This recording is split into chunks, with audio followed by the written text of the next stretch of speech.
Tai sveiki, gerbiamoji publika, esam pagaliau pas Roką ir turim Volvo Tripper, nudaužytą, nuvalgytą, nulaužytą, prastai atrodantį.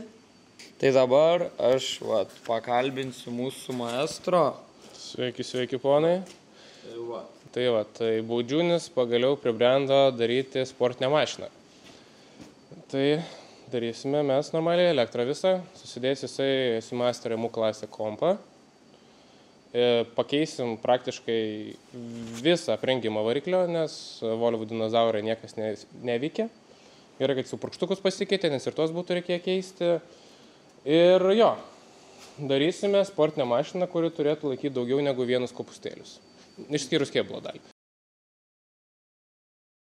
Mūsų darbo planas bus toksai. Pirmą mes išrausim visą šitą elektrą, o kada Volvo inžinieriai 90-aisiais sakė, kad mes šitų mašinų nekeisim gyvenime, visa variklio elektronika, visas laidynas yra susietas su likusiu kėbulo laidynu, tai reikės išardyti absoliučiai viską variklio skyriuje plius minus ir išrauti kompiuterių laidynus iš kėbulo dalies, kas, ten reikia žaisti po vieną piną išjunginėti, kad mes norėtume pilnai išvalyti. Paliksim porą laidų tam, kad veiktų tokie dalykai kaip tachometras, čekas, manau, būtų neprašal turėti.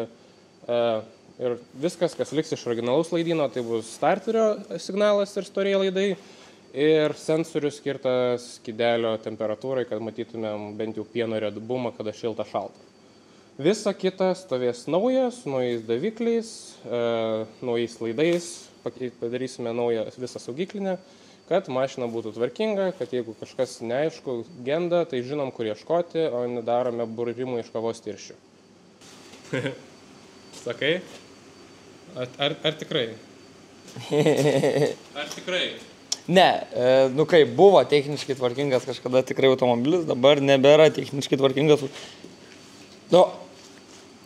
Bet čia yra subjektyvų, kas yra techniškai tvarkingas. Aš negaliu ginčytis. Šviesa šviečia. Šviesa viena šiuo metu. Šiaip nešviečia.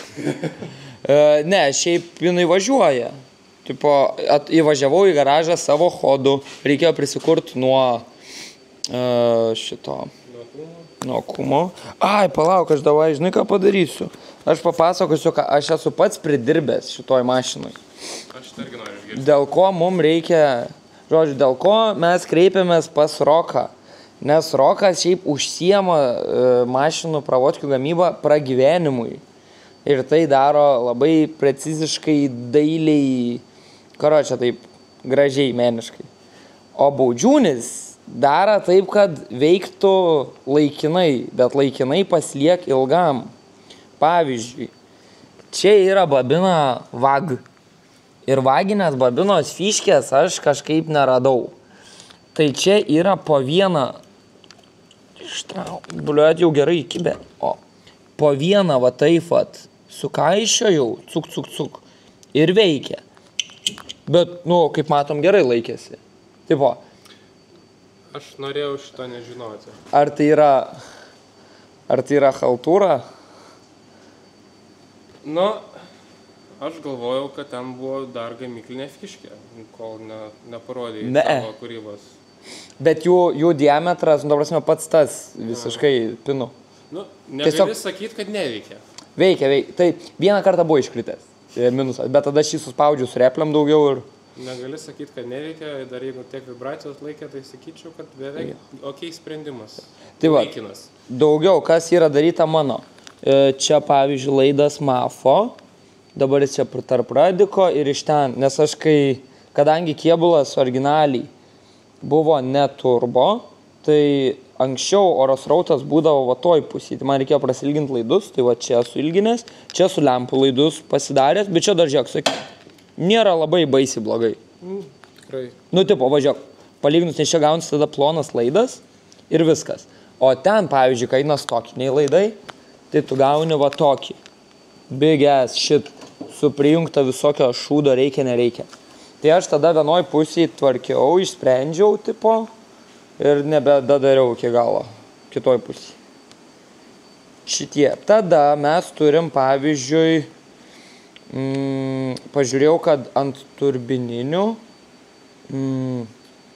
throttle position sensor eina tik vienas pinas iš tikrųjų. Nu, tipo, pačioj... Du turėtų eiti pinai. Tai du pinai, bet vienas gaunasi nepajungtas. Taip. Ir aš man kažkaip jau dirbo, aš jį nukirpau ir man geriau pradėjo dirbti. Čia paaiškinti tiems, kas su Volvo nesupranta. Ponas, galite į mašiną rodyti. Volvo TPS-as, šitas grožis, Volvo TPS-as neveikia taip kaip normalių mašinų TPS-as. Jisai nestebi sklendės pozicijos. Jisai žiūri, ar tu numynė stapkę, arba tu visiškai nespaudi. Daugiau jam absoliučiai niekas nesvarbu, o turbininiai dar net nežiūri, man rodos, ar tu numynė stapkės. Jiems svarbu, kad tu tiesiog numynės. Jo. Ir tas nebetiks, tą mes turėsim pakeisti. Kaip ir beveik visą kitą. Bet pamatysim. Tai dabar galvoju, sensoriaus originalaus neliks nei vieno, ne? Liks temperatūrinis skydelė sensoriaus originalaus. Nes aš žiau, o kodėl mes, pavyzdžiui, Noką naudojam kitokį? Nes pažiūrėjau, kad jis beveik taip pat atrodo. Jis atrodo taip pat, bet jisai veikia kitaip. Gamikliniai Nokai būna vadinami neurobendai, kaip ir lambdas. Jie yra padaryti, kad labai siauram diapazone dažnių veiktų, kuris aktualus tam motorui. Programuojimo kompai nelabai mėgsta su tuo draugauti. Paprašiau yra įdėti universalų widebandinį NOK sensorių, kuris gali matyti platų tą diapazoną ir tada jau susireguliuoti pagal tam tikrus dažnius. Tas, išsiskaičiuojamas reikalas. Viskas ir atsakyti klausimai, kas dar kam neaišku. Žodžiu, tai čia esmė yra tokia, kad pagaliau prisiruošėm daryti.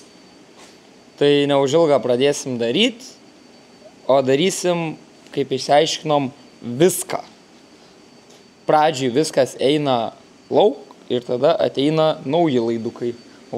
Pas Roką laidukai taip, gražiai. Cinematic. Tai Gerai, daugiau čia šiaip aš neturiu ką jums papasakot. Darbai šneka už save, karoči ir visi kiti panašus bairiai. Tai iki kitų kartų susimatysim neužilgo su jau labiau išlengvinta ir belengvinama Volvo, su mažiau vario. Gerdai.